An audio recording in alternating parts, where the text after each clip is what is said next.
August 12th, Board of Supervisors meeting to order. First order of business is pledge allegiance. I pledge Allegiance to the flag of the United States of America and to the republic for which it stands, one nation, under God, indivisible, with liberty and justice for all. Thank you.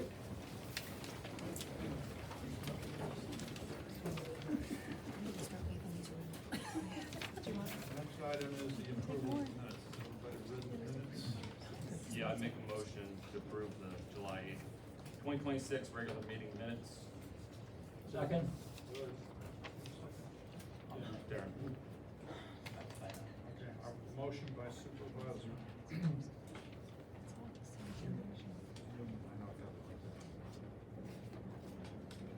Supervisor Newman, second by Supervisor Crowley. Are there any comments? All right. Say aye for approval. Aye. All opposed? Motion carries. And now we go to citizens forum. There's quite a list here. If I can say something before. Of course. Start here. You know, obviously, lots of people in the room tonight, so, I imagine many of you are here from the Cove Run Road, PRD. And I'll just, mention again, right, the Board of Supervisors on the Cove Run Road PRD are sitting in their quasi-judicial capacity, right? It's not a legislative matter. It's a process of the municipality's planning code, and the process was that there was time for a public hearing. There was a public hearing held on May and June meetings, right? Everybody had an opportunity to speak. But then there was, at the close of that hearing, there was an opportunity for individuals that they wanted to submit argument, not evidence, but argument. The evidence was closed at the hearing. And that's where it ends. So to the extent anybody's here in public comment to speak, the board really, I can't, no one's gonna stop you from saying words, right? But they're not gonna consider anything that you say relative to the Cove Run or the PRD because there was a public hearing and that's the process. And then from that, the applicant and the objectors got to write findings of fact. Those were all submitted. The board has read, been involved in the transcripts, the exhibits, and evidence, and the findings of fact or written submissions to the extent they didn't contain new evidence. They've considered all of that, and then they're gonna vote tonight. They're not allowed to communicate to you. They're not gonna communicate to you because they're, at that time, because they have to vote, and the hearing's being closed. So just as I want everybody to understand what's going on and where that is in the process. So with that, turn it back to the mayor. Okay, I'm just gonna go down the list here. If you don't wanna speak, I see a lot of you have comments about Cove Run. If you don't wanna speak, just tell me you don't, and we'll move on. Otherwise, we'll call on you. First one is Elizabeth Henny. Henry. You wanna talk? Yes, please. Thank you for again allowing me to make one more plea to deny the Cove Run development. Most legally. I'm just gonna say, they're not allowed to consider anything you're saying. Okay. But I do want to say that the development does not meet PRD requirements, and the Planning Commission recommendation does not automatically change the PRD. The letter from the Planning Commission to the township identifies 2 modifications that need to be requested by the applicant. Nowhere is it stated in writing that the Planning Commission recommends or endorses a 10-foot setback. It also does not meet the cul-de-sac distance of 1,200 feet from the intersection. The developer wants to redefine the cul-de-sac distance because a pull-off would be an intersection. PennDOT does not define the emergency pull-off areas along the turnpike, interstates, and other state roads as intersections.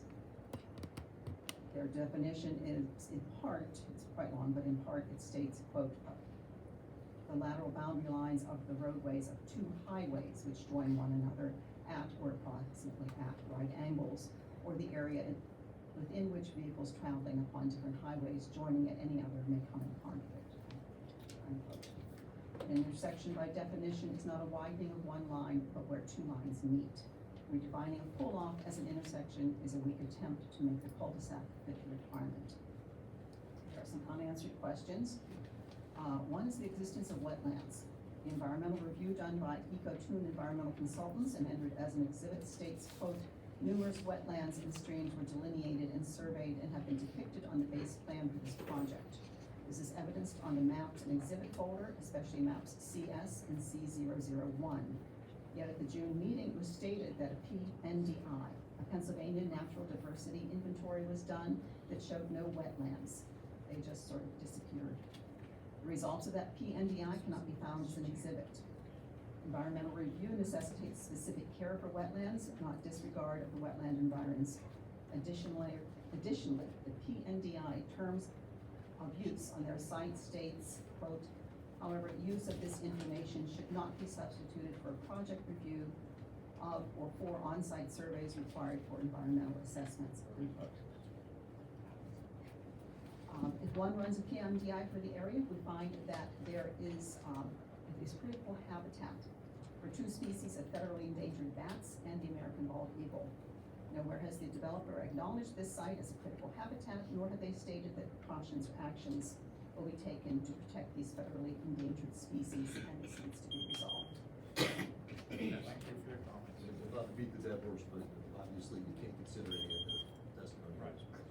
Right. Decisions are ready. Next is Steve Moser.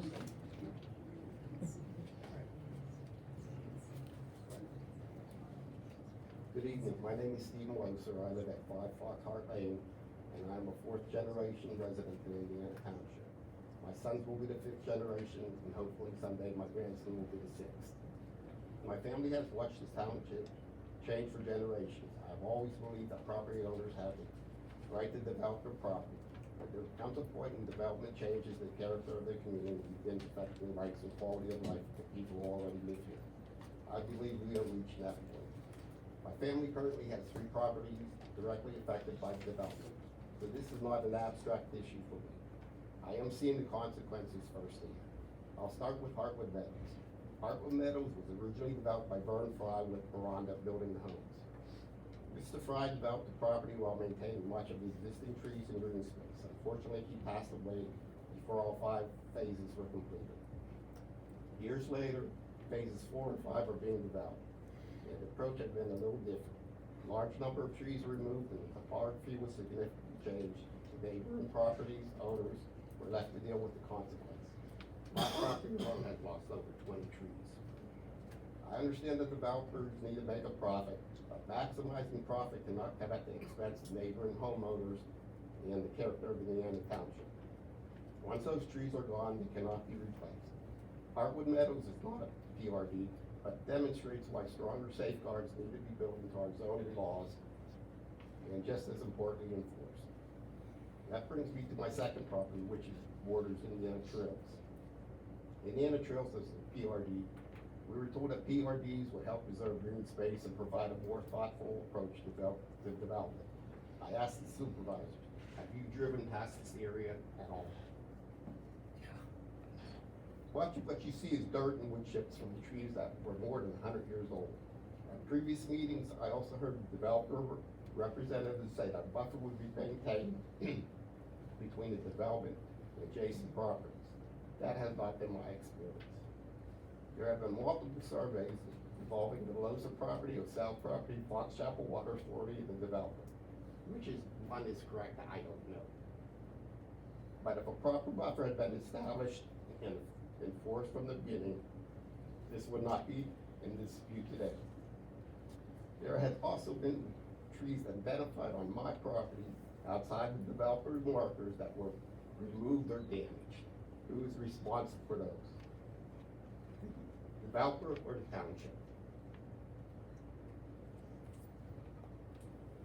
And why should the neighboring property owners have to pursue it? We also have a massive wood chipper operating, creating dust that covers our home and vehicles. These are reasonable concerns, and residents deserve clear answers. I also want to mention safety. I'm sorry. I'm sorry, I'm a No, bit, you didn't, just letting you know. my that son, before we- my son is after me, I'll take his Because that's time. not, no, there's no seating time. I'll finish it up. I've been here, a resident for 55 years, paying taxes. You can't give me another 2 minutes? They've been through a lot, so just so the folks know, this is a different PRD than Cove Run. It's in my district, these are my people, they've been through a lot.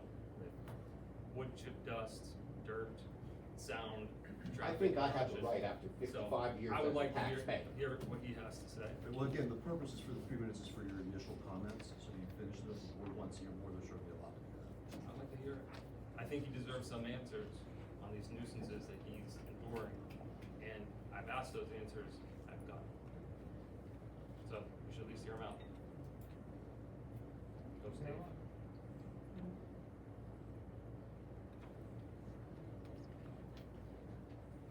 I also want to mention a safety issue. Last week, a vehicle flipped over near the development site at Fox Chapel Road.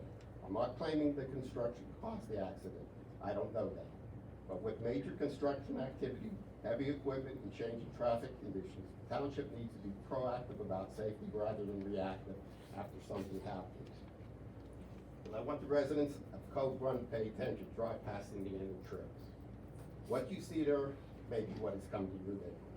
That brings me to my biggest concern, the Mantini and the Frederick properties. I understand that they may be under agreement with Ryan Homes and Horton. In this case, how many homes are we talking about? What type of homes? What will be impacting on traffic, roads, schools, infrastructure, and emergency services?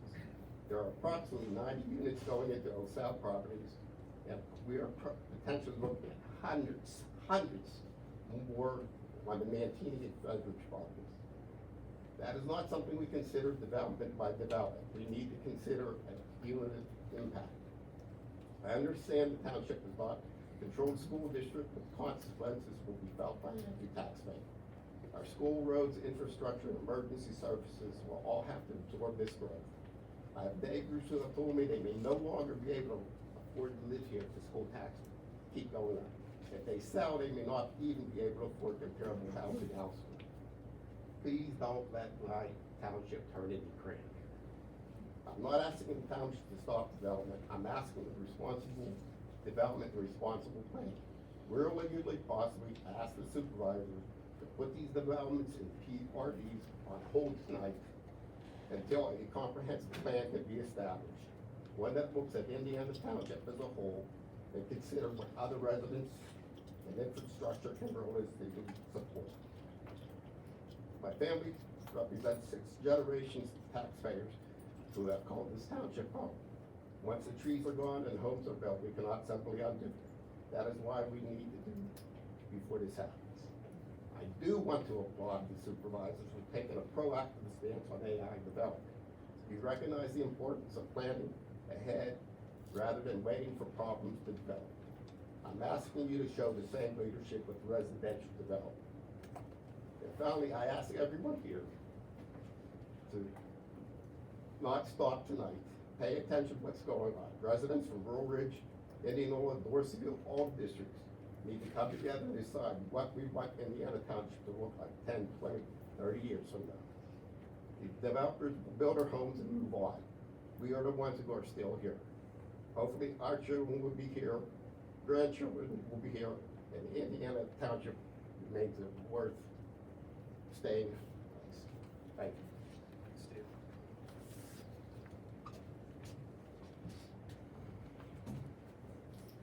Eric Malone?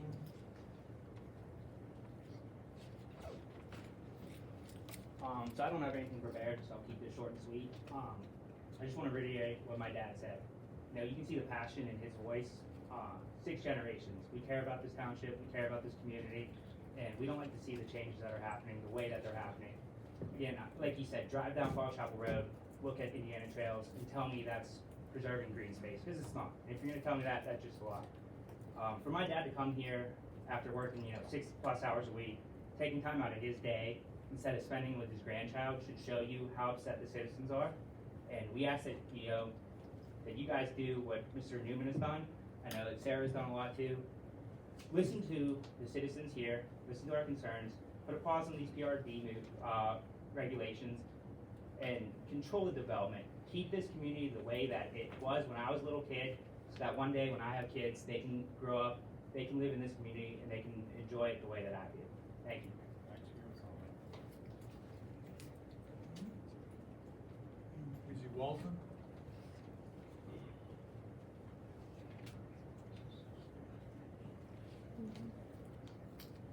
Good evening, thank you for the opportunity to speak with you. I moved in 2009, there was a waiting list for us to turn and get our home at that point in time. Homes right now in my neighborhood are being taken off the market because they are not getting nibbles. You just approved a PRD that you need to learn from, and I'm not here to speak about Cove Run, Indiana, or anybody else. I would like to give you some feedback so that you can learn from the preserve at Blue Run. First of all, what did you preserve? The absurdity of the name is absolutely ridiculous. Did you preserve a weed? You didn't preserve the coyote that poops in my backyard every day. The frogs that are at my front door, or the turtles that are in my driveway. You didn't preserve anything. You did a clear cut. We have a responsibility to turn into work with the communities that you represent. I understand progress. I understand the need to increase our tax base. The communities all around us work coherently with residents to massage PRDs so that builders incur costs to support with landscaping, studies, or other issues that come about when you're considering these plans. I stood here 10 years ago and asked for you guys to consider this, and I was laughed off of this team. You will be replaced in each one of your offices if you do not take this seriously, because these are our lifestyles, these are our assets. This is what makes us thrive. This is why we came to you. I grew up on Gaiasuta. My husband grew up on Highland. We grew up in Fox Chapel. We came to I-Town because of the green, the flat, the wonderful neighbors, the terrific police force, the community that is so embracing and so wonderful here. There is no plan for the runoff. You did a clear cut on here. There's nothing preserved on there. That water breaches the road and goes right down into Deer Creek. Who's communicating with the state of Pennsylvania to turn around and talk to them about the stock of trout that is put into Deer Creek at exactly that place where your soil and your water is running right over the hill and going directly into Deer Creek? And by the way, the floor drain that you put down there, what's that tying into? I would like that information to be made public so that I can see that. I have 15 to 20 years experience working with Fox Chapel and the Fox Chapel Land Trust. I am well versed at what you guys do. I appreciate your efforts. I'm not here to turn around into sandbag. I'm here to say, learn from what you're not doing. You created noise pollution. You're gonna go buy a house for $800,000 that turns around and looks at 910 and the turnpike and has lights and noise going all day long? I don't think so. On a perfect day, my husband was almost taken off the earth at the entrance to Blue Run. He was hit from behind trying to get onto Blue Run 8 months ago. You have the buses, you have 2 businesses that use 18-wheel trucks on a daily basis. The traffic in this portion is going to cause someone to lose their life. Thank you, ma'am. Thank you. Time is up. Thank you.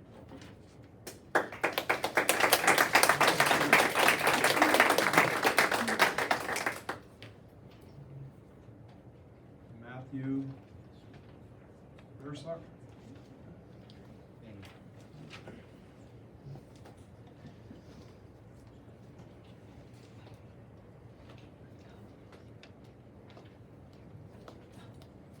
Good evening, it's Amy Baresic, and I'm about to be very direct, but before I do want to respectfully say that I appreciate those of you who are listening, sitting out there and just watching the panel. It's very clear who is actually listening and who doesn't seem to want to be bothered to hear our concerns. But I do want to respectfully say thank you to for your service to the community. This is not about any specific PRD, and I guess if you've already decided, I would like you to keep this in mind moving forward. As you know, political tensions are at an all-time high in our country right now, both across parties and within them. People have largely lost faith in the institutions that were originally established to represent their interests. This issue exposes another example of why that is. Our elected officials at every level, who are supposed to be beholden to their constituents, are consistently violating that obligation in favor of deference to corporate interests and sometimes even their own enrichment. Don't you understand? You don't work for these developers. You work for us.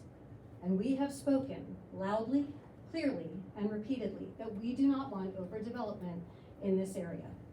You're calling it responsible development, but it's very clear that it's not. It's not. It's not consistent with our zoning. You're not giving adequate attention to environmental concerns. It's just not what you're saying it is. We have the right to determine and advocate for the type of community we want. In Indiana Township, we have great love and regard for our beautiful area and do not want to see it lost to overdevelopment. It's that simple. It shouldn't be a partisan issue or a vote. Are you really willing to sacrifice your rapport with your neighbors, with our perception of your character and integrity, and the loss of the unique quality of your children and grandchildren's neighborhoods and schools? Are you okay looking us in the eye and justifying why you're considering ignoring our concerns again? If so, please consider you may be part of the problem. Thank you.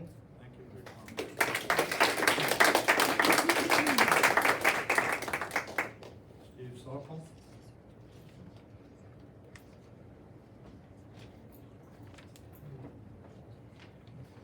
Steve, you coming up?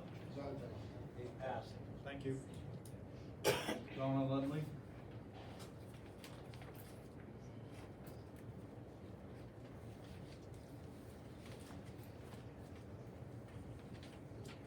Watching the transformation of Foxjolly Estates, now Indiana Trails, has been a painful journey. Oasis full of wildlife that defined our neighborhood's rural character has become a clear-cut wasteland devoid of life. When this started, I saw someone marking trees, and I asked him, he said, I'm doing it a second time so we don't take down trees that can't be taken down. And yet, they did. It's clear cut. Days of loud chainsaws, brush grinding, and heavy machinery brought us nothing more than constant noise, sawdust, traffic congestion, and destruction of local habitats. We now had many displaced deer wandering onto our yard, forced to abandon their destroyed home. Compounded by the Route 910 detours, this development has created unchecked traffic congestion that is a preview of things to come. I know of 2 near-miss accidents in addition to a recent rollover crash at the site. Yeah, keep an eye on the clock. I'm gonna speak a little slower, and if I go over, that's too bad. Neighbors spoke out against this project for years, not only for the environmental destruction, but also because of certain overcrowding that it will cause at Fairview Elementary, as well as the middle and high schools. When asked in a prior meeting if they had discussed the impact on schools with the school board, one of the supervisors said they didn't need to talk to the school district. Meanwhile, the developer said these 3-story townhouses would most likely be purchased by seniors with no school-age children, as if seniors love climbing 3 flights of stairs. We all know that this is because it's in the Foxjolly School District, until it changes. Through numerous meetings, citizen concerns were not only ignored, but fought in court using township resources. We were scoffed at, eyes were rolled, we were disregarded, maybe side glances. Instead of advocacy, we face a lack of representation. Fortunately, Sarah Hertwick and John Newman were the exceptions to this, remaining responsive to their concerns. Even if they didn't completely agree, there was a dialogue, and they were listening. And I thank you both for that. These patterns align with the general disregard shown by 3 board members on other issues, such as objecting to live streaming with the vague rationale that someone might see or someone might hear, and the truly concerned citizens should come in person. Time's almost up now. That's too bad. Sorry. That's too bad. I have a disability. For everybody to be able to I have a speak. disability, and I'm gonna finish. We'll give her a few minutes. That's typical for you. That's typical for you. Furthermore, there is no oversight or assurance that the township will hold developers to current guidelines or practices because they don't. Residents who will be impacted directly or indirectly by the proposed Cove Run need to pay attention to the history and the current inactivity. You are next, the people of Cove Run. But hopefully, next year, we're gonna change this board and get people who are gonna listen and do the right thing. We know.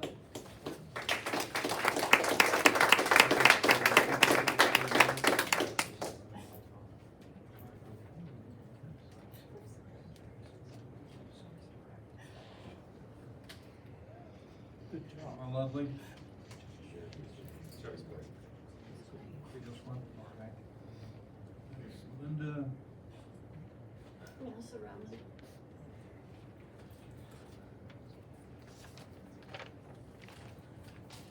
Last month, the workers at Indiana Trails were nonstop, cutting and shipping trees.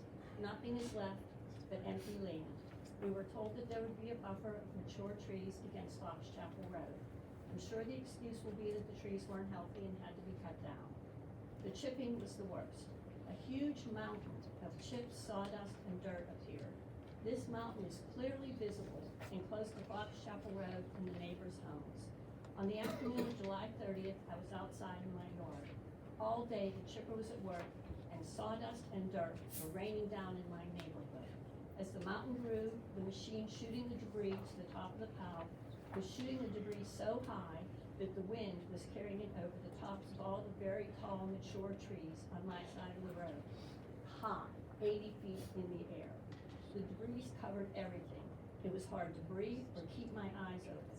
The dirt covered the windows, my roof, my gutters, and came in through the screens into my house. I walked up the Fox Chapel Road to see what was going on, and I observed the shredder dumping debris onto the huge mountain. It looked like a volcano was erupting. Why in the world would the workers make such a huge mountain? Why not several smaller mountains? Why so close to the road and neighbors? Why not back away from everything? And then why didn't they stop when they saw that the wind was carrying so much of what they were chipping up into the air? It looked like a volcano.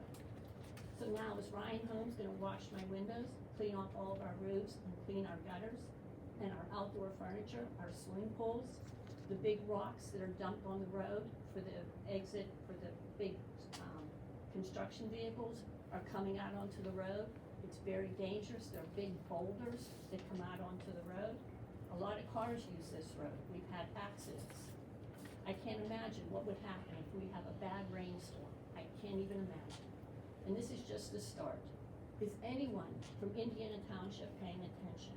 Is this something our zoning or code official or our manager, our engineer, should you guys be monitoring this? Have you looked at this, what's going on? They haven't even started construction. And now we're gonna talk about more ugly townhouses in Cove Run. Look out, Cove Run, you're next. Thank you.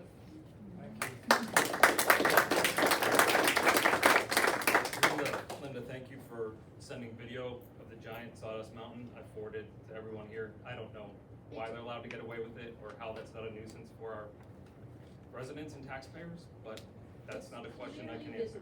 It's right there, right on the road. Yeah. Why has it gotta be where the people live? Julia Dispin.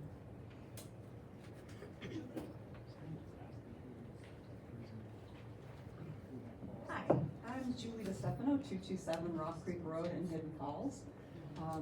I'm actually here to talk about Hidden Falls and Weaver.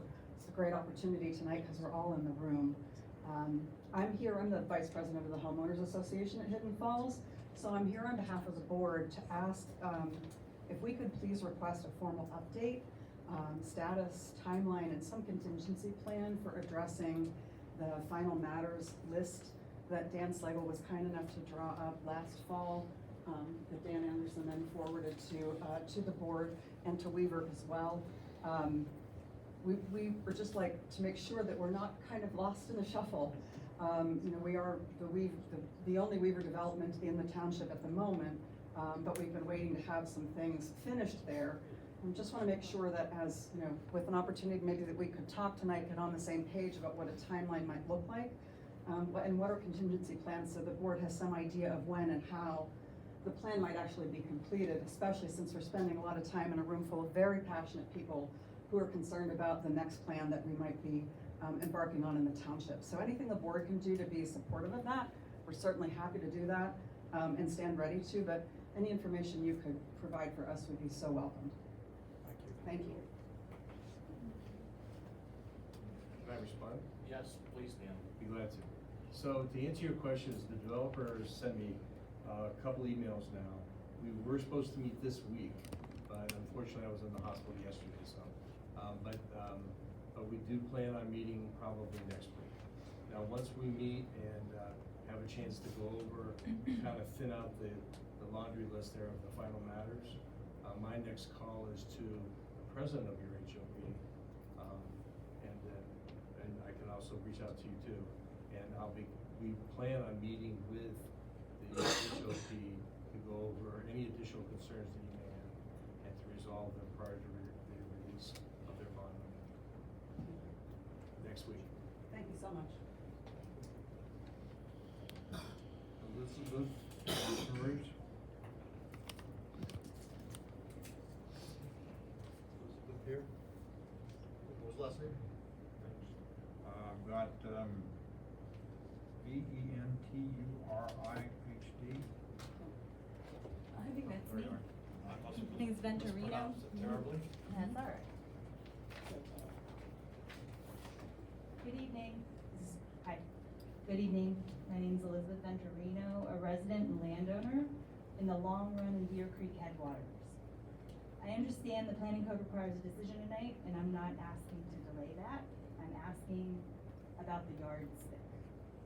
When this board decides tentative approval of the PRD, the planning code requires written findings, including how the plan is or is not consistent with the township's comprehensive plan. Our joint plan with West Deer was adopted in 2010. It projected 715 new units in Indiana Township over 20 years. The developments now proposed or underway already account for nearly 90% of that entire projection, concentrated in one drainage corridor. That plan also flagged the Route 910 and Cove Run intersection as deficient back in 2009. So I find myself wondering what the consistency finding will be measured against. This board knows findings matter. In the Gowans litigation, the Commonwealth Court twice required this board to make detailed findings on every PRD criteria. A complete record tonight is the township's best protection later, whatever you decide. So 3 requests, all within your discretion. First, make the findings specific. Comprehensive plan consistency, stormwater given that Deer Creek and 3 other receiving waters are on the state impaired list, and sewage capacity given the DEP consent orders on the plants serving this area. Second, if approval is granted, make it conditional, with conditions that do real work. Cumulative stormwater analysis for Cove Run drainage, documented sewage capacity before final approval, and maintenance and bonding arrangements in the record. Third, thank you for appointing the Comprehensive Plan Steering Committee. Please carry tonight's questions, cumulative watershed loading, sewage capacity, and the 910 corridor into that committee's work. One last thought, Rachel Carson grew up just across the hills and went on to write the book that launched the modern environmental movement around the world. The trail that bears her name was routed through this township for a reason. These woods and streams are the landscape that taught her what was worth protecting, before she taught the rest of the world. Whatever is written in the record tonight, I hope it reads like it was written by the people that remember that. Thank you.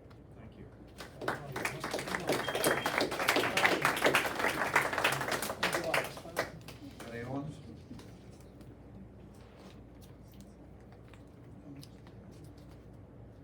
for the opportunity to come and speak tonight. I want to talk about kind of the same theme that we've been hearing this evening, just the forward-looking aspect of what it means to be in this community and to make plans for the developments that are coming in. What we're seeing here is a divergence from what was agreed upon in the PRDs that were approved, and the idea that we're going to have more on the way. Are we going to hold these developers to the standards that we said we would when we approved the development? And what about the next big development that's on the line? Not Cove Run, but the next one, and the next one after that. Our comprehensive plan is now starting to be revised, in the process of bringing the group together and beginning those steps. But how many developments will be in the pipeline before that comes to pass? And I would ask that you would consider an ordinance that speaks to what the township stance is on having a housing development inside game lands. So we don't have an ordinance on the books that speaks to that. We have taken time to write a solar ordinance. We've taken time to work on an AI data center ordinance, which is also going to be coming up soon. But we haven't talked about an ordinance that affects a development that is happening right now. And I would ask that you add that to the list. And again, I would ask that you please consider the deeply supported request for live streaming. We have multiple people coming into this meeting, a room that's full. People would be here if they could, and they would like to participate, and you've consistently denied them that opportunity. Think about it. As someone already mentioned, there's an election coming up, and you could work hard to retain your seats by listening to the people who are here and working for this township, or somebody will be chosen to replace you.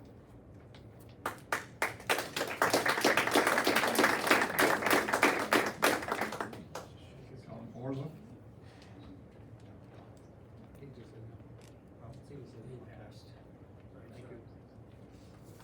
Ethan Shaw? I'm here about the other development, so I don't know if we're gonna You wanna reserve skip it, comments. Rich? You wanna speak to that when we get? Yeah, or I'll wait. speak My to that when we comments get till- there? Canopy Ridge, yeah, the Canopy Ridge we discussed. I know. Okay. Lillian Colombo? I'm here for Canopy Ridge also. Okay. Katie Bonta?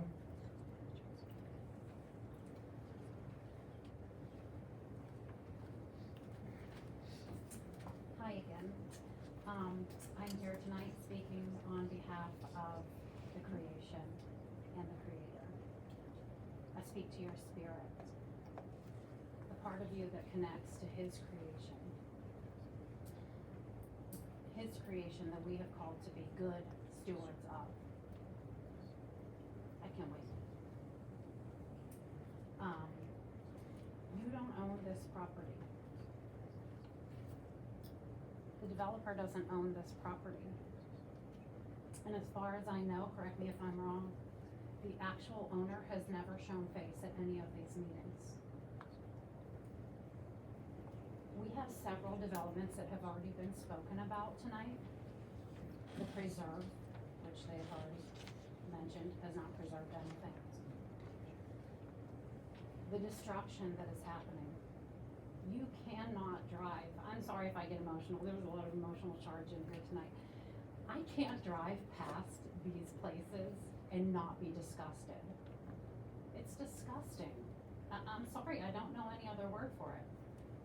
My stomach hurts when I drive past and see it. Is this what you thought you were agreeing to?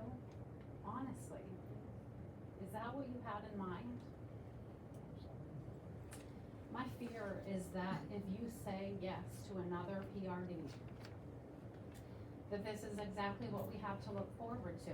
Another house-size mound of trees that lived here for hundreds of years. We're a blink compared to them. Clear-cut woods. I mean, it's hurtful. I just want to remind you of a quote too of the owner of Weaver Homes, where he said that he truly believes you're faced not only in business but in life with different times where you can choose to do the right thing or the wrong thing. Maybe the wrong thing is easier, or doing the right thing is going to cost you money. What does it look like 10 or 15 years down the road? Can you lay your head on the pillow at night and know that you did the right thing by these people? Can you, Mr. Crawley, lay your head on the pillow at night and know that you stewarded this district to the best of your ability? Will you lay your heads on your pillows at night before the first day of deer season and wonder, is this the year when the unspeakable happens? It's already happened in other places. You're putting homes in the middle of, I'm aware, I'm almost done. You're putting homes in the middle of a hunting grounds. It's danger. I'm sorry. There is no amount of money that you can put on somebody's life or on the peace in your soul.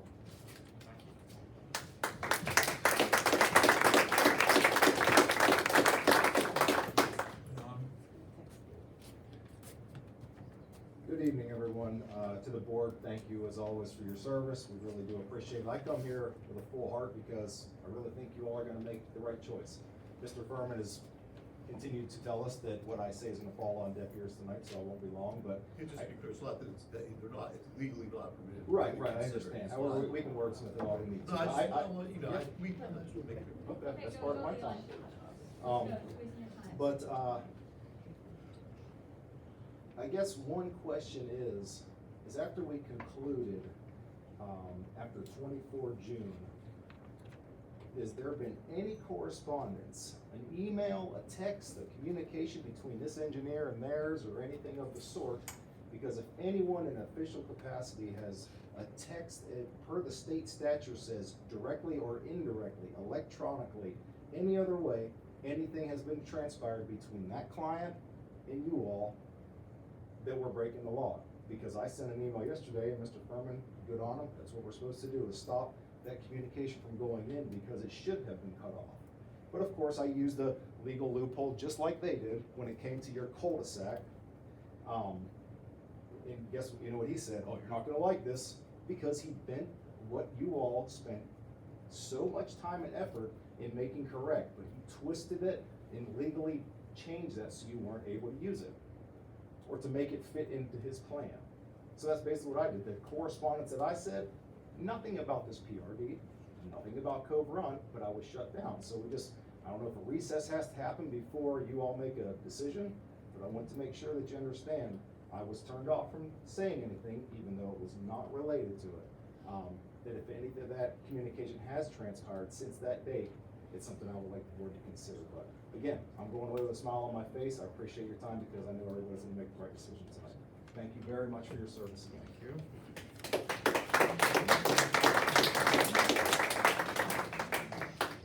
Like Brett? No. Patty Tacomas? SACOULAS? No? Okay. Carolyn Owens? No. Elizabeth Stanley?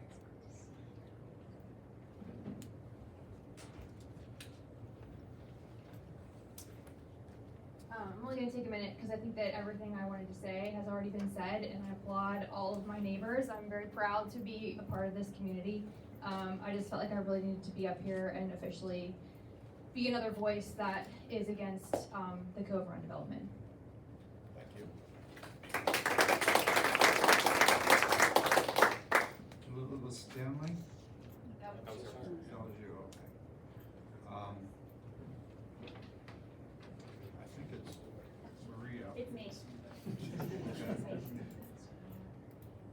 this whole experience opposing the Cove Run PRD, there are Sorry, things, can you state your name? Maria Simon, Thank you. there are things I have learned and came to understand. There are also things I cannot understand. I understand that if a developer purchases property and follows the guidelines set forth by the board, that the board is unlikely to turn them away. I understand that if they were to do that, they are opening themselves up to litigation. I also understand that the township needs to continue to seek avenues to grow and generate more revenue. What I cannot understand is why the board is allowing Weaver Homes to break the rules it set forth not even a year ago when it created the PRD guidelines. Why have any rules at all? I also don't understand why the board isn't willing to meet its constituents in the middle. This room has been packed with concerned community members who spoke out against this development. They don't want it, hard stop. And it's not just this development. With no comprehensive plan in place for the township, there is no stopping developer after developer from coming in, buying up land, and taking away the beauty that makes Indiana Township unique. If development is necessary, why not be more thoughtful? Why not listen to community members, build less homes, keep more green space? I also can't understand why this board is willing to put future Indiana residents at risk by allowing homes to be built across the street from game lands, and increasing the risk by letting Weaver Homes build them even closer to the road than what the PRD guidelines allow for. I want to urge the board to do some research and investigate the dispute Weaver Homes had in February 2025 with Adams Township over payment and winter maintenance of their plans. If we're going to turn over land to development, at least make sure it's a worthy developer. There needs to be compromise. This community deserves it. Thank you. All right, Tom? What? Yeah. Here we are again, guys. Tom Drake, 105 Hodel. It's interesting. We got an interesting mix of District 5 and Rich Hill District here tonight. I assume a lot of the Rich Hill people didn't come because they probably believe that it's done, they shouldn't show up. But what I've been speaking to lately is, this is a consistent pattern. This is just one battle in the longer saga. The more you come to these, the more you're gonna be upset. Could you please use the microphone? The more you come to these, the more you're gonna be upset, the more you won't understand, to the previous speaker's point. You'll hear lots of things. From up on the desk, things like, 20 years ago, a consultant said we'd have more development by now. Well, that was bad analysis, and none of us care. That doesn't matter to us. You hear these things spoken, and they just don't matter. These are the citizens speaking. So this movie normally goes, no, yes, yes, yes. Look at the votes for all these plans. Just look at them. There isn't, a decision going on. There's not a weighing of evidence. This is the way this goes. So, people have their passion, and talk to some District 5 people. They've seen this movie play out, very similarly. Talk to Nettie. She's, formed a group, right? We need more of that. There needs to be more, coordination from the citizens to battle, because there is a good unified front coming from wherever the other side is. What else? Yeah, I'd love to see the fiscal data for how these plans are benefiting us, in the budget. I've heard otherwise. I'd love to see that analysis before we keep going. I do live right by, I wanted to mention that even though everyone else has. It's a terrible eyesore, just that hill, and again, the way they portray the green space, and there's none of that. So, all these old meetings are archived by Nettie, like on the videotaping. It's happening. So why fight it? Just do it. You're making your citizen drag all this crap in here every time. So this is all much bigger than Cove Run, and that's what I'm speaking to. And the perspective on all this, the more you see it, the more it disturbs you. So I'd encourage to talk to some of these people that have seen this and are so passionate. Thank you. Thank you. That's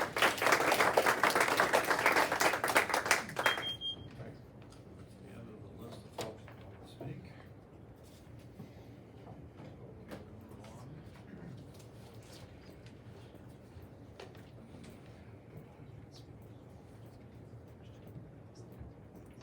have for citizens forum, Mayor? That's all we have for citizens forum, so. Unless there's any other comments, and I don't see any. Development proposals. First one coming up is Canopy Ridge Plan of Lots, simple subdivision.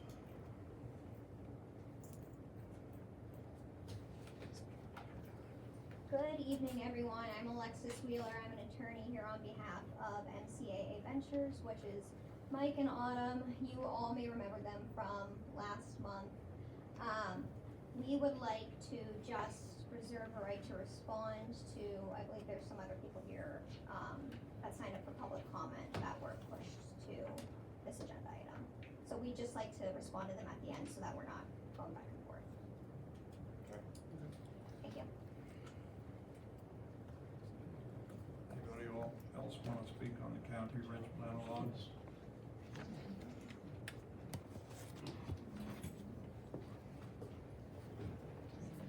Hello, everyone. Adam Ventura. I'm an attorney here on behalf of Ethan Chula and his wife.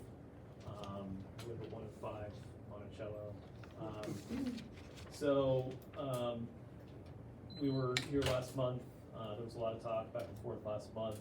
The board encouraged us to try to, resolve it. Attempts were made, but unfortunately, that hasn't happened.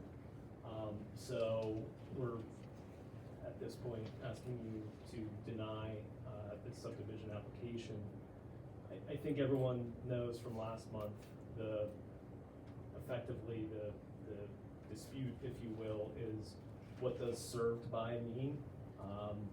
That's essentially the Saldo says subdivisions which increase the number of lots served by the existing private street in excess of 5 lots will require the existing private street to be brought up to public street standards.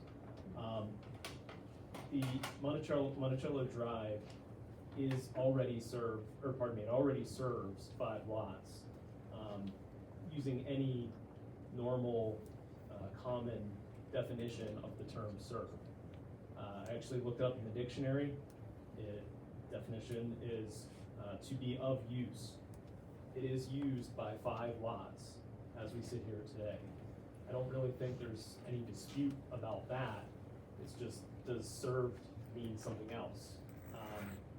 I would suggest that it does not. There's no other definition in the Saldo. There's no other applicable definition in a dictionary. Served means used by, and it's used by 5 lots. 99, 105, 106, 101, and 107, which is the applicant's lot tonight. Secondly, the modification request that's in front of the board is to modify the requirement for a private road maintenance agreement. There has been back and forth drafts of a private road maintenance agreement, but not an agreement. And so I wanted to remind the board of the fact that the Saldo contains standards for granting a modification.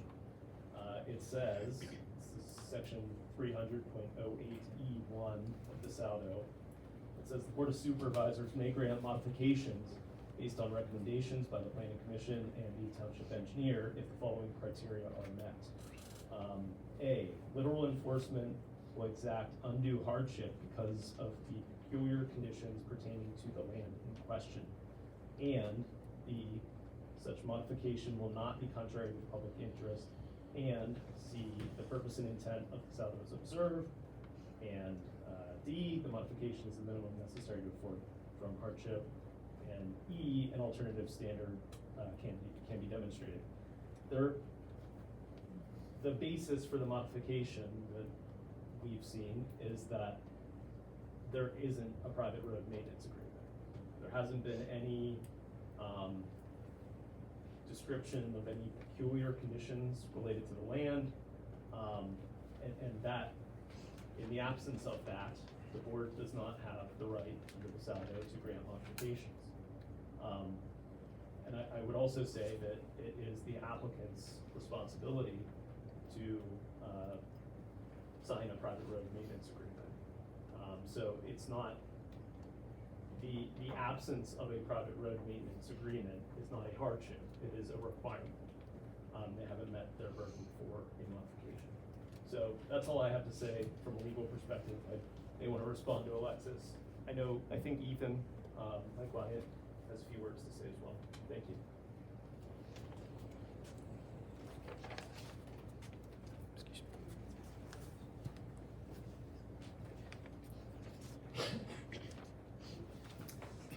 Good evening, everyone. Ethan Scholl, 105 Monticello Drive. I wasn't able to speak at last month's meeting, but I would just like to kind of give the board a little bit more context as to what the planning commission meetings were prior to this being brought to you guys. And maybe the real hang-up point as to why we haven't come to an agreement on the road maintenance agreement, right? So, a road maintenance agreement was mailed to myself as well as all three other properties, right, about 10 days ago or so. I don't know exactly when the date was. We responded to that letter, our attorney did, asking what the intent was, right? What was the plan? And what was the reason, basically, for a road maintenance agreement, right? We did not receive any response, right? There was no response to us after we responded to that. That road maintenance agreement was sent to the other homeowners, right? They did not respond for whatever reasons, right? I cannot speak for them, right? But the burden is on the applicant to have a road maintenance agreement with individuals and parties that use the road or served by the road, right? So at the planning commission meetings, right, they listened to our concerns, right? And the real concern is the potential for a duplex type development on the road, which would overburden the 65-year-old gravel road, which is not in the best condition. They listened to all the concerns, right, and they came up with the concept of limiting it to a single-family home, right? And as well as some other things that hopefully we and the applicants could work through regarding development of the property, coordinating utilities, that sort of thing, right? Just from a neighborly perspective so that it reduces the impact to all the homeowners. And the planning commission, Daniel Taylor, suggested, right, that condition of single family.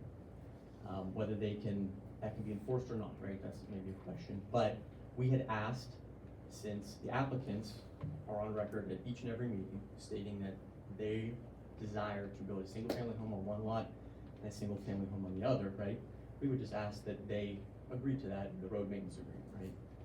Be one of the conditions. And unfortunately, there has been a reluctance by the applicants to, for whatever reason, right, agree to that condition.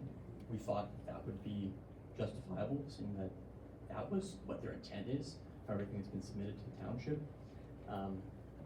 And they have been given time to respond to us. Unfortunately, we're the ones that are coming up with the resolution, trying to come up with a resolution.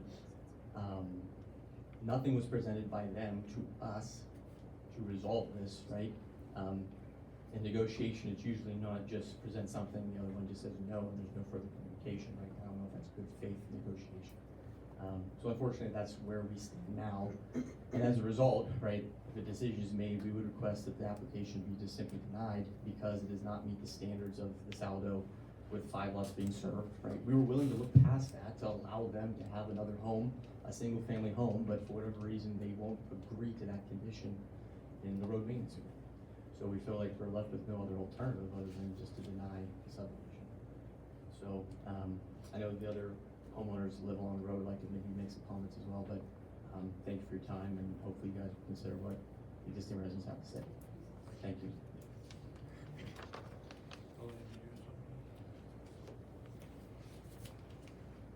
Hi, my name's Zoe Palumbo. I live at 101 Monticello Drive. I'm very concerned about the subdivision that is possibly going to occur. The Saldo states that only 5 properties could be served on a private drive. It does not state deeded access anywhere throughout the document. As you know, we've been residents for 33 years and the Orbans have even been longer. We've clearly been served by Monticello Drive the entire time and had no other access or written permission to use it.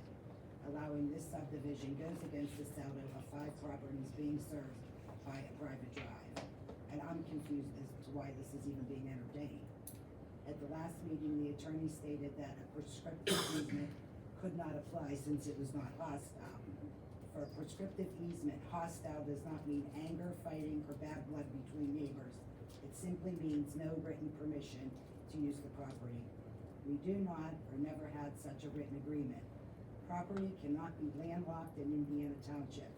If a prescriptive easement is not granted, should we not be granted an easement of necessity by Indiana Township?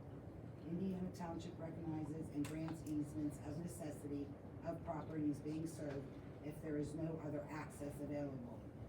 Another easement that would apply is an easement of implication. As you've seen, there is no other way to access our or the Gorban's property.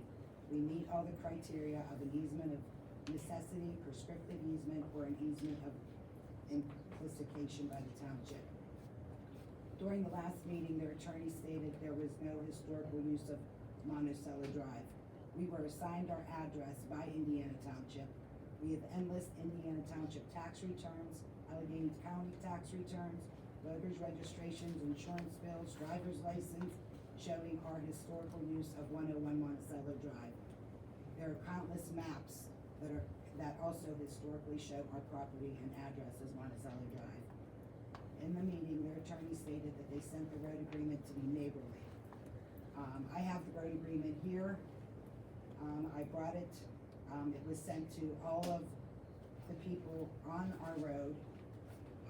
I don't know why they're saying that we don't live there, and they sent us this road agreement, and it clearly states that Mike and Autumn retained my services to draft a road agreement that they would like to propose to the owners of all lots accessing Monticello Drive, establishing a clear and equitable agreement among all property owners is in the best interest of everybody who relies on the private drive.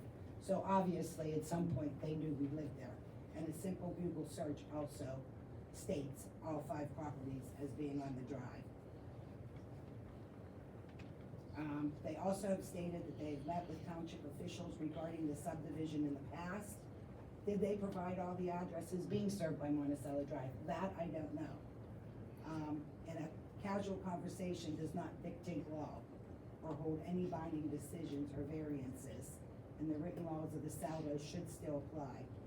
It is well within the board's right to decline a waiver at all.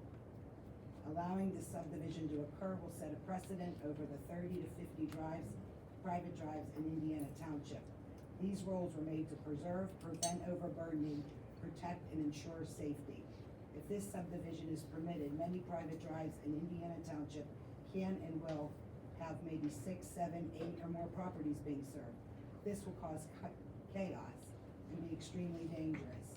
It is not in the best interest of the township or the residents residing on private drives. The township developed this Saldo to ensure safety, proper infrastructure, standards, and clear maintenance responsibility. Any of the private drives with more than 5 homes would need to be brought up to the township standards, with maintenance being performed by the township. Also, the property at 107 was sold as a single-family home site, and it clearly states that in the real estate listing, which I have a copy of. It's not our responsibility that they did not do their due diligence when purchasing the property. They needed to be aware of property restrictions that control the property. I believe they purchased this property after the Saldo was in effect, but regardless, the current law should apply. Due diligence is essential when purchasing a property. They obviously did not do this, and residents being served by Monticello should not have to suffer their consequences. We appreciate the board's recommendation to sit down and have a neighborly chat with them, but that unfortunately did not happen. In the meeting, they stated they don't even know what they want to do with the land, but one neighbor did speak to a builder who said they were building multifamily homes in duplexes. And we have not heard from them since the meeting. They were unwilling to have restrictions placed on them regarding the property, single-family homes. I totally disagree with subdividing, but as one board member stated last month, if they are granted a waiver, they should be willing to compromise or have a concession. They clearly are not. I do struggle with the waiver being passed through. A huge concern I struggle with is the terms. If they would agree to terms, I feel like they would just be changing that, sign a contract and change it at a later date. If anybody wants to see the private road maintenance agreement, I have it here. Here's where they state that we all live on the drive and we all use the drive. And here is one of these last pages here. You can see it's quite detailed. It's not a simple road agreement as they stated. But on the last page here, they have all 5 homeowners signing it. Would anybody like to see this? Any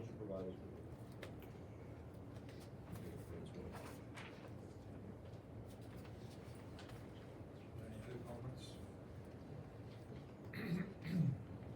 All right, oh, sorry. Just want to respond on behalf of the applicants. Again, my name's Alexis Wheeler. I'm an attorney for MCAA Ventures. I'm not going to keep you all long because I don't want to repeat anything that we've said over the course of the last 4 months in these public meetings, but you know, we heard Attorney Ventura give his account of what the word serve may mean.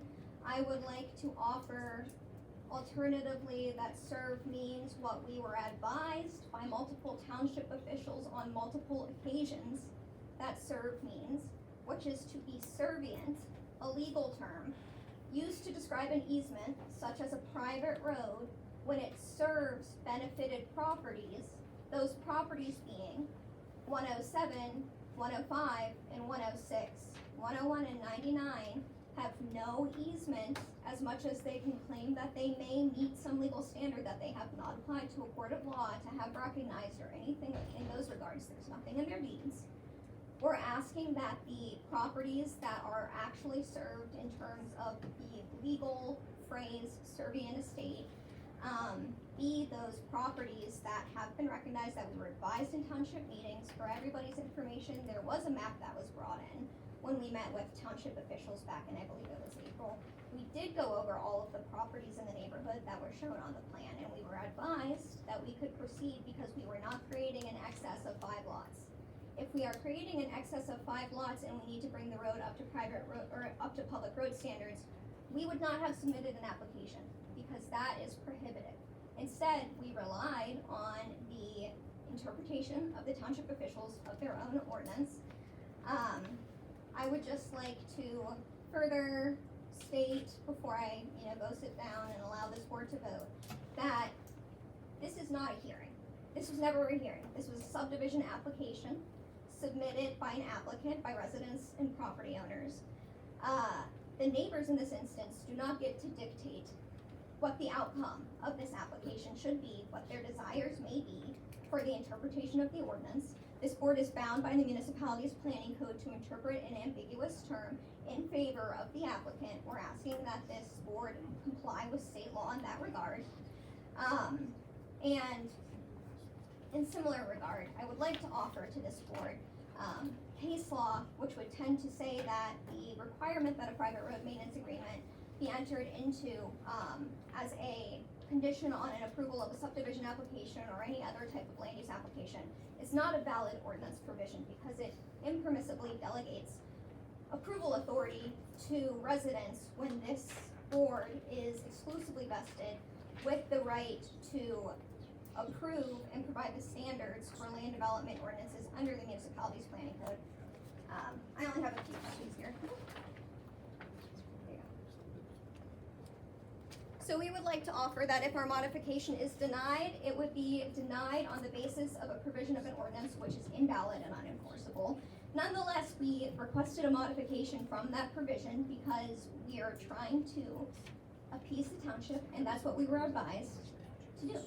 So we followed, again, the township's guidance in requesting the single modification that we requested, and otherwise, we comply with all specific and objective provisions of the zoning ordinance. Whether this road is being overburdened or not, by having a 5th lot created at most, is not before this board. What is before this board is an application showing the creation of at most a 5th lot and a modification request from the requirement from a private road maintenance agreement. I would just like to say I find it interesting that Mrs. Palumbo brought the agreement to this board's attention. She did not respond when we initially sent it out. So we have been trying to comply with everybody, to reach out to everyone who might be affected. We have not received in return, except for from the Shulas. We've been very communicative with them and their attorney, and I appreciate their cooperation in this matter and in trying to resolve the issues and concerns that they may have. Nobody else has reached out to us likewise after we submitted that initial request for a private road maintenance agreement many, many months ago.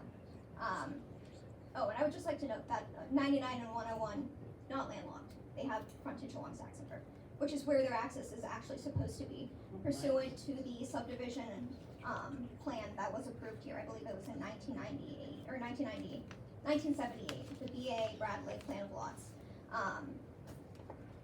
Their access was supposed to be on Saxonburg.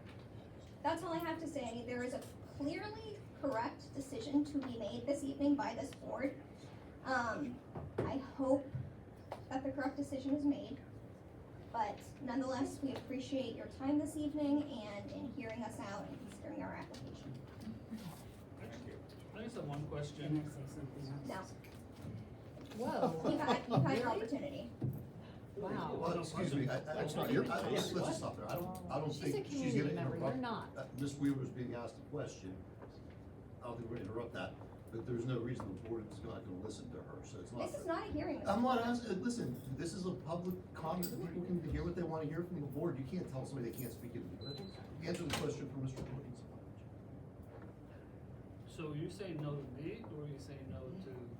No, being interrupted is what I was saying. no to. I understand, nobody's interrupting. Answer. Good for that. One of the stipulations here is the word serve. Mhm. If you didn't believe that the two properties, whatever they, whatever those two properties were, 99 and 101, if they weren't being served by that road, why'd you send them a road agreement? The word served being used under the ordinance is not synonymous with the term being offered by the objectors, which would be to be used by. The term served, again, we would offer means servient. Nonetheless. I get that, but why'd you send, if you don't think that they should be using the road or could use the road, why'd you send them a road agreement? We don't think that they should be using the road or that they can use the road legally. Nonetheless, they have Monticello Drive addresses. We will concede that. I mean, that's clear as day. They have Monticello Drive addresses. We didn't hear back from them. So if we had, this matter wouldn't even be before this board. Okay, Roy didn't answer the question. Paul, can we answer that for you? So, Mike Castiglione, the rationale was when we met with Dan and Jeff, everybody was counted. But because of the road frontage being served on Saxonburg, it didn't matter in the count if we could subdivide the land or not. So therefore, we understood they accessed the road, but it didn't matter to the count because they touched Saxonburg Road. So therefore, whether there was 3 lots served, so we could subdivide up to 2, we chose 1. So in good faith, if they were using the road, everybody should compensate and pay for the damage done to the road and maintain it. That's the reason. Okay, thank you. That's all I have. Are there any other questions? Oh, looks like we have some rebuttal here. Yeah, very briefly. Where are we at as a board? Well, let's just, we'll give it, Everybody wants a chance. they'll make a motion. I just briefly want to talk about the survey thing, very briefly. So, the reason I don't think that interpretation makes sense is because this section is concerned with traffic and whether the road is able to accommodate additional use, etc. So, why, if the concern is traffic, does it matter if there's an easement, a land lease, a license, a subdivision plan, a deed? It's concerned with the use and whether the road can accommodate additional users. So for that reason, I don't think interpreting it to require a recorded instrument makes sense. That's all I have. Thank you.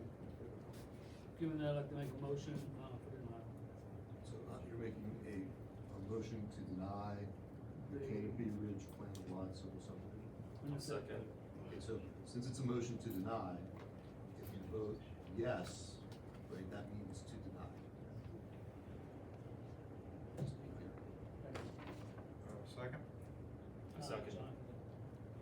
Okay, we have a motion by Supervisor Jorgensen, second by Supervisor Newman to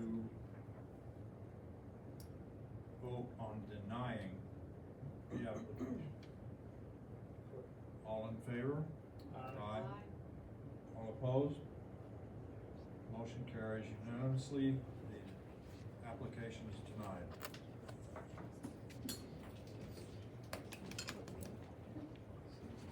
Next is Cove Run tentative approval, Cove Run PRD.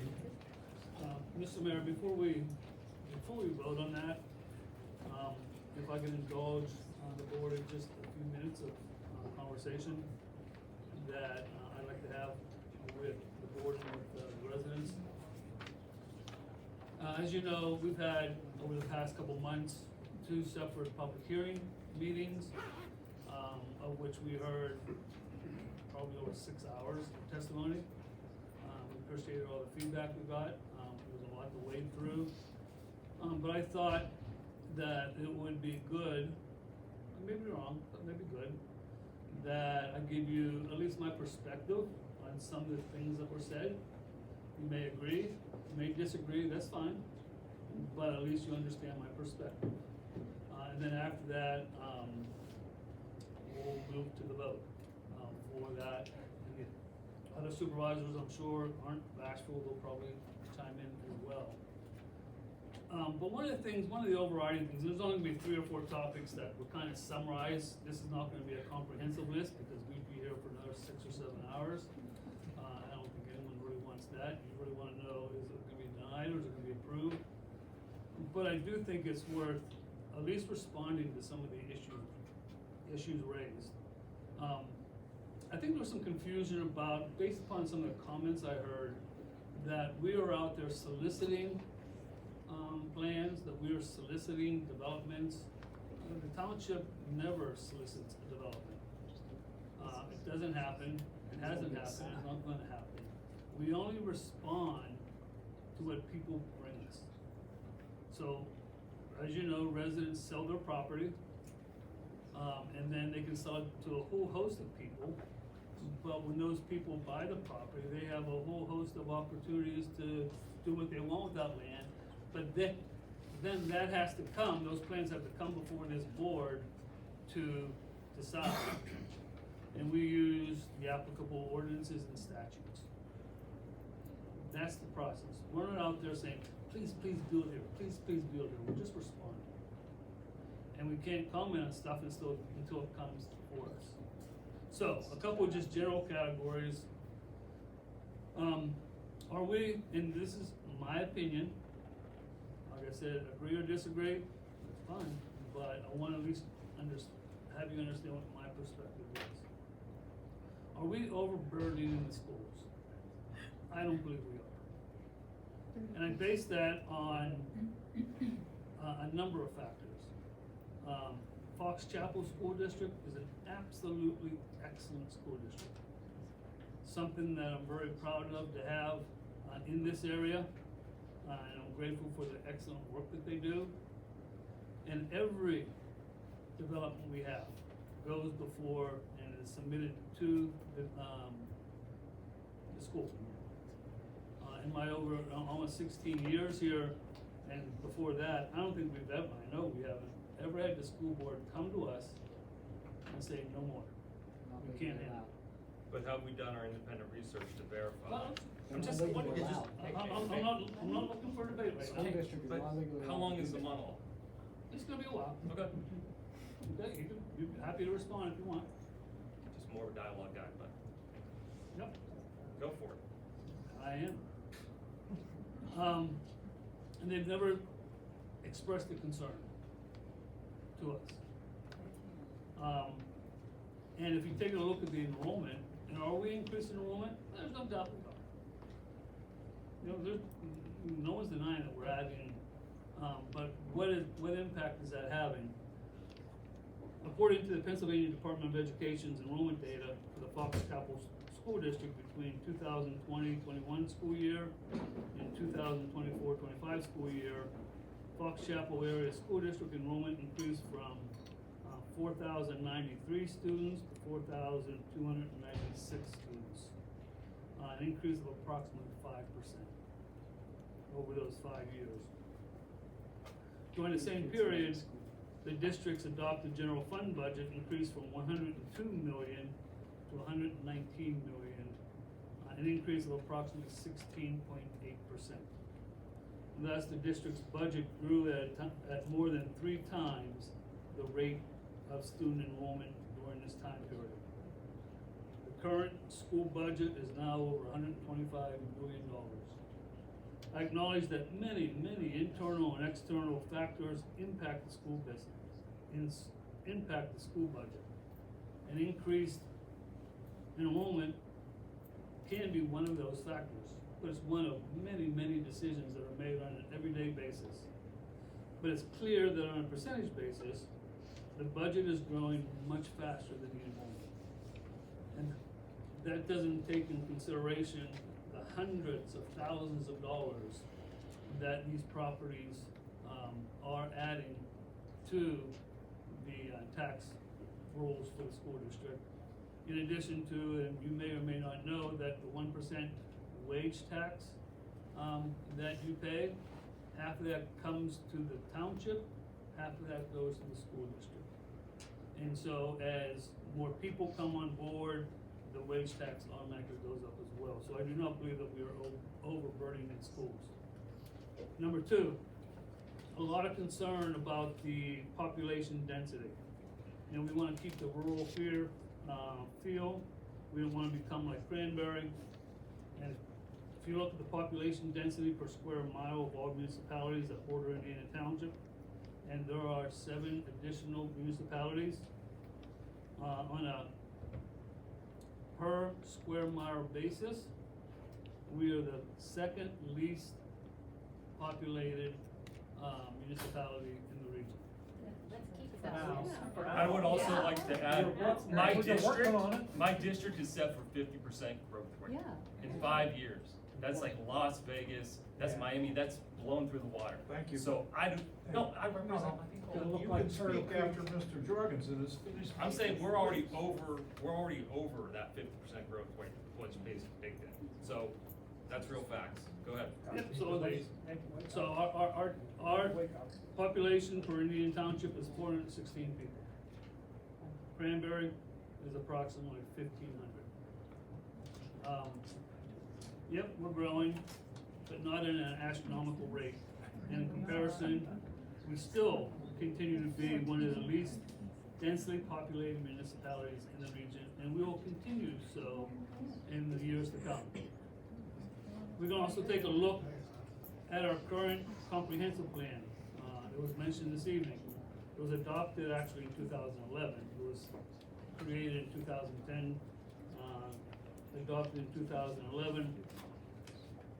And the projection plan for residential growth is 715 units over the next 20 years. Total building permits that the township has offered to date from 2011 to July of this year has been 327. Taking consideration the approved developments that are taking place, and that would include what's left of Hartwood Meadows, what's happening at Blue Run, what's happening at Indiana Trails, and what's happening at Frederick, thank you. The total permits, which could take years to finally get there, will climb to 494. Still well below the 715 that was projected 20 or 15 years ago.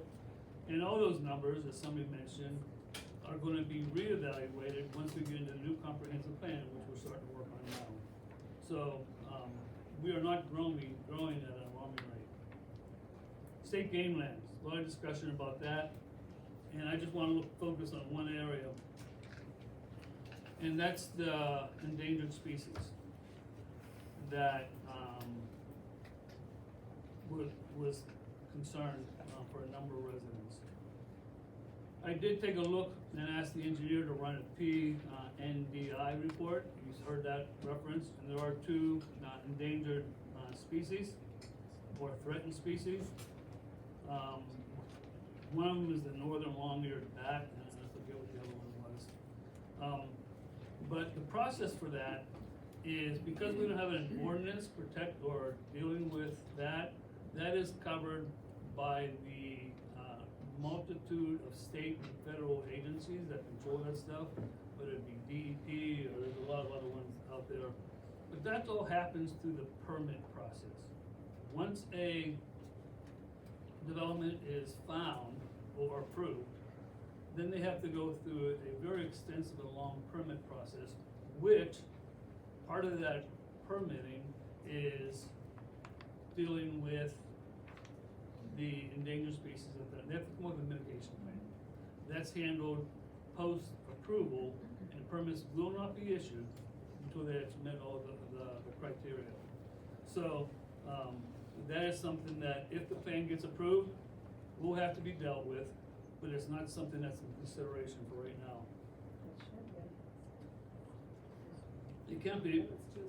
We don't have, no, it's not too late. Well, Irv just closed the record as well, so Yeah. it was too late for the residents to give So, their. the last area that I wanna speak to, is, we've heard a lot about culture. This is not why I moved here.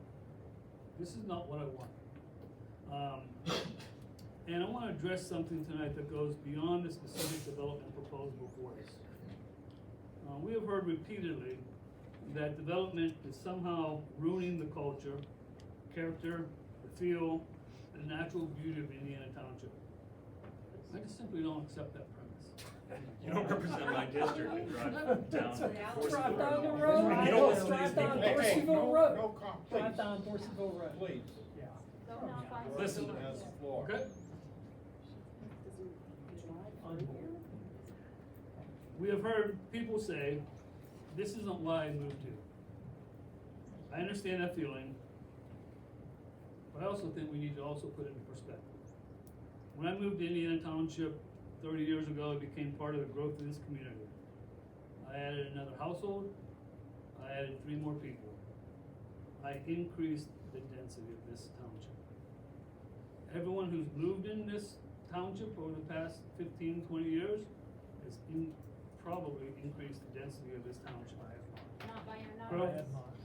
Growth and change are not new to Indiana development. Sadly. What concerns me far more above the culture of our community right now is the amount of information that's being shared, particularly through social media, that is misleading, inaccurate, and simply not true. False. If that's your biggest concern, you're way out of touch with the people. Yep. And the taxpayers. Recently, We have spouses going on social media. Recently, a friend of mine brought a social media posting to my attention. It depicted young children viewed through the scope of a firearm, with crosshairs focused on the children, and the message accompanying the image stated, Weaver Homes, Cove Run Road PRD puts our kids in the line of fire. It urged the residents to tell the supervisors to vote no. And I wanna be clear about this, using an image of children in the crosshairs of a firearm to influence land use decision is reprehensible. It's inflammatory, it's completely over the top, and has no place in responsible public discussion. The unmistakable implication is that a supervisor who votes in favor of this development is somehow willing to put children in harm's way. That's not a legitimate disagreement. This is not presenting facts. It is not a civil public discourse. And I understand that people will disagree with decisions this board makes. Some residents will strongly oppose a decision. Others will strongly support it. That comes with serving in public office, I get it. And I have absolutely no problem at all with disagreement. Make your argument, present your facts, challenge our reasoning, question our interpretation of the ordinance, tell us why you believe we are wrong, but we may ultimately come to either agree or to disagree. But we should be able to do all those things respectfully, civilly, and honestly. There is no reason for every disagreement to become scorched earth rhetoric or to suggest that a catastrophe is upon us. This is not Washington DC. This is Indiana Township. We are neighbors. We see each other at the grocery store, at church, at school events, on our roads, and throughout the community. We should be able to be capable of having difficult disagreements without treating one another as enemies. I do not know who originally created the posting that I described tonight. I do know because people have brought to my attention that this has been posted and reposted. Those who choose to distribute material like that should understand something. It does not strengthen your argument, it weakens it. Posting and reposting material like this does not diminish the credibility of this board, it diminishes the credibility of those who choose to use it. Finally, and everybody said amen, I want to make one thing clear as I close this. Inflammatory rhetoric, personal attacks, and attempts to intimidate members of the board will have zero influence on how I vote. My vote will be based upon the facts in the record, the application of ordinances and law, the testimony and evidence presented to us, and the responsibilities entrusted to me as a township supervisor. Every resident has the right to be heard.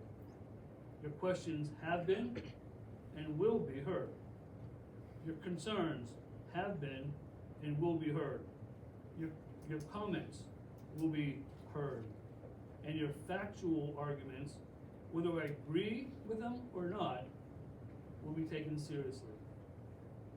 But inflammatory imagery, personal attacks, and fear-driven rhetoric are not facts, and they're not suitable for facts. We can disagree. We can even disagree strongly. We can challenge one another, question decisions, and passionately argue over position, but there is a line between passionate disagreement and deliberately inflammatory rhetoric. And depicting children in the crosshairs of a gun crosses that line. We should expect better from one another, and we should demand better of our public discourse.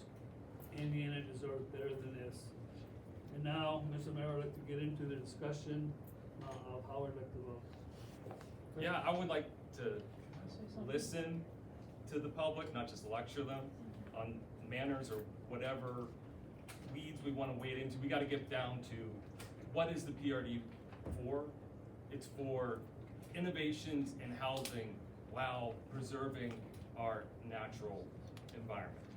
And from all testimony of people, of the applicant, I think it's clear as day, this is not innovation, this is crammed cookie cutter development, and it endangers the most vital natural resources in this community, from the newly created game lands to Emerling Park. It's simple, get down to basics, listen to people, look with your eyes, come to my district.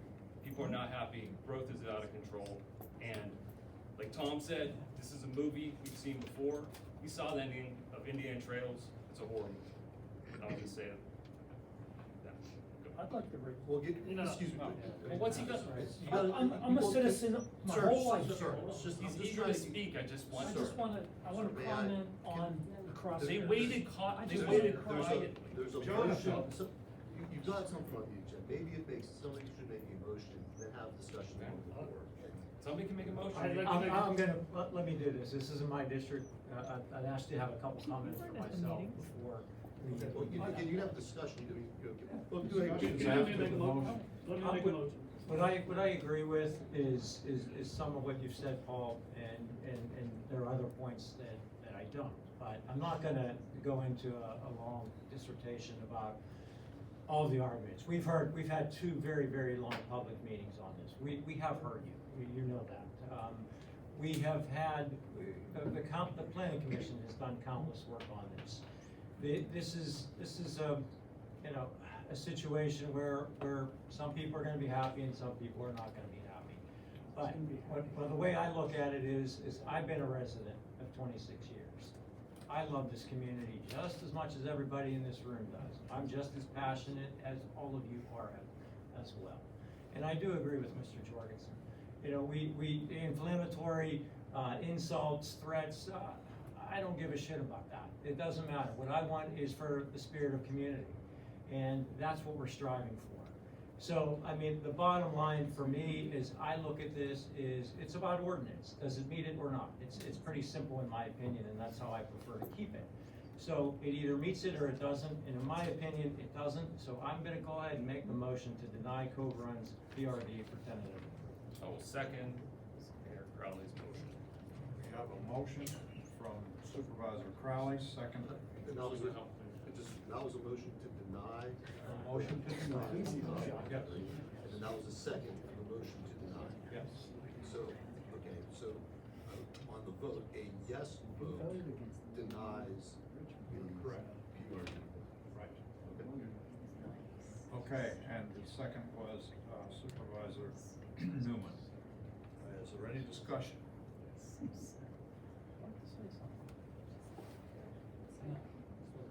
Okay, all in favor, say aye. Aye. Aye. All opposed? Motions, or excuse me, the application is denied. And I would just like to say a quick statement of the fact that there are a lot of risks involved with standing for the community, hearing you. I think until we get this PRD law off the books, we're always gonna be going back, doing this again and again, putting our community through way too much heartache. If possible, I would like to also make a motion to have a public hearing to discuss taking Article 4, which is the PRD article, out of our zoning code.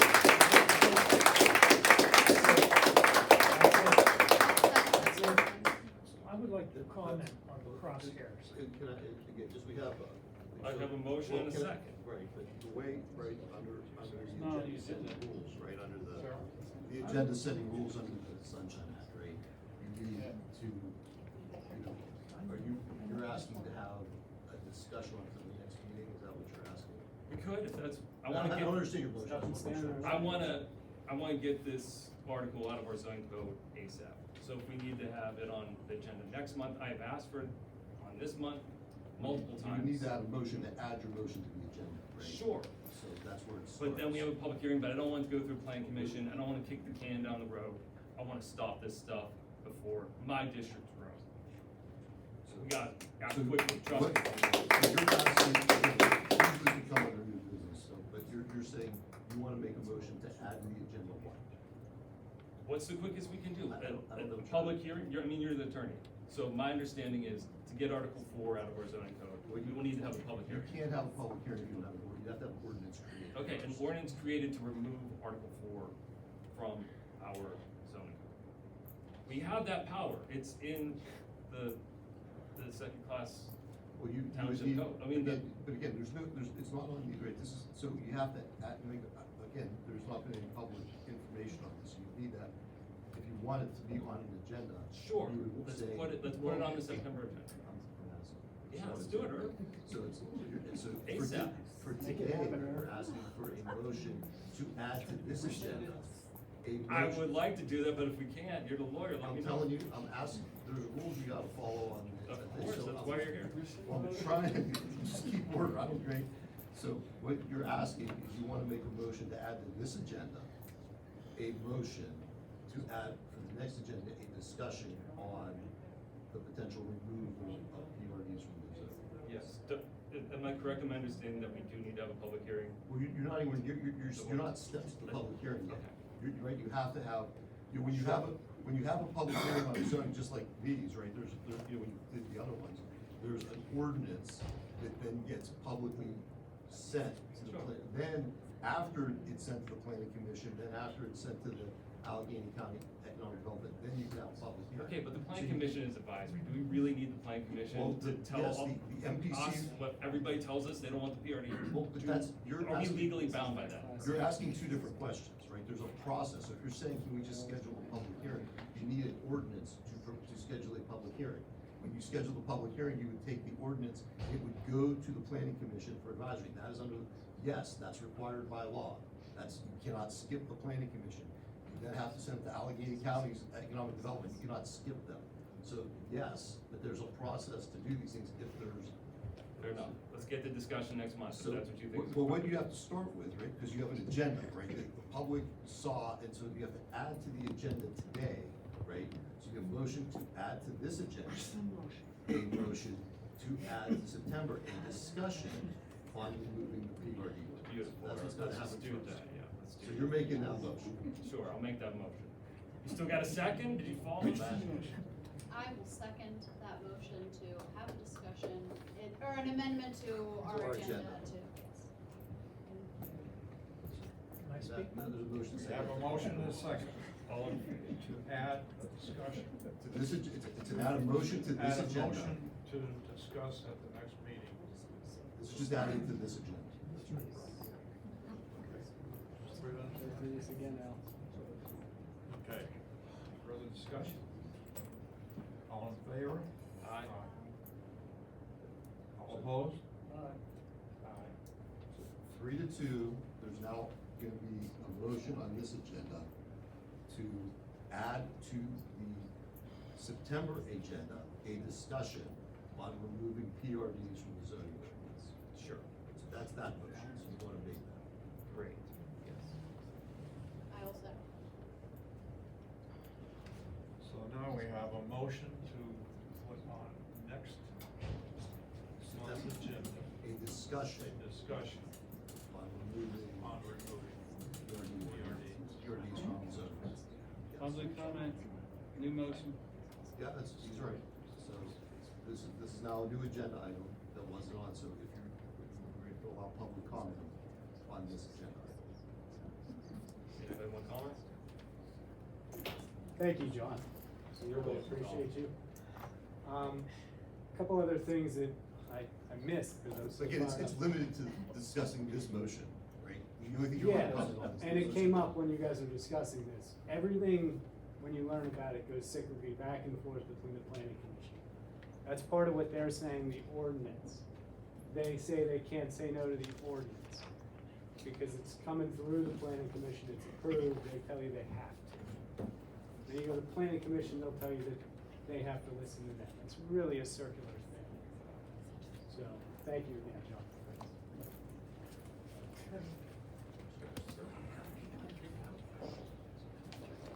A little off the record, doesn't matter, but I wanted to comment on your crosshairs. You have to comment on. Okay, but It the has motion to be is, it's gotta be on this, it's gotta be on this I wanna- motion. It this can't be is- on, it's gotta be on the motion on the PRD. That's what procedural what's going on. Well, can I say that? There's public comment at the beginning of every meeting. That's what the time is. Well, he commented on the crosshair. He's I'm a- elected official. I'm a lifelong taxpayer. Again, I'm just telling, we're right in the middle of the motion though, sir. Right? The board After can your decide. motion, I'd like The to. board will make whatever It's not decide. bad. I'm literally just trying to keep order on motions and seconds, sir. I'm just trying to follow the rules, that's all. I'm not- Finish your motion. We're fine. We have a motion. Any other comment on the public on your motion? Any other comments on the motion? So we have a motion up before us. To add to the agenda for next month, a discussion. Agenda next month, discuss Removing PRD section. Correct. Everybody in favor, say aye. Aye. Opposed? So Wait, now it's you not on, flipped. it's not on the agenda for next month. So it's not. It's not, I went 2 to 3. So well, friends. Is the motion over? Can I speak? Am I allowed to comment on the? Can I comment on your crosshairs? It's not against you. Can you take 1 minute? Yeah. Okay. So I'm Rick Wagner, I live on Cove Run. Before the, and you guys made a good decision. Before the game commission, this goes back a few years. Has anybody ever had a bullet go right over their head? Anybody? I called the township police. I was standing on my driveway and the bullets literally went inches above my head. It wasn't hunters. It was a bunch of guys in what is now the game lands, shooting their gun down over the hill, didn't know where they were shooting. I called the Indiana Township police, Tim Michaels showed up. So there is a danger for the kids in the township. I don't think that the crosshair thing was right to do, and I didn't do it. I'm not saying you did. No, I didn't. But I'm just saying that if anybody's had a bullet go over their head, this is an issue with this. I'm not PRD. denying that, and I'm saying that, you know, we're gonna agree to disagree, but at times, it just becomes over the line, that's okay. I understand that. Okay. Okay, we agree. You interrupted. I don't want kids to get shot. Let's please go. I know. I get a motion. Let's pay the bills. Second. Motion by Supervisor Jorgensen, second by Supervisor Crowley to pay the bills. All in favor? Aye. All opposed? Motion carries. Thank you. Old business. We have none, Mayor. Thank you. Reports. Volunteer Fire Company? The next association meeting will be at Middle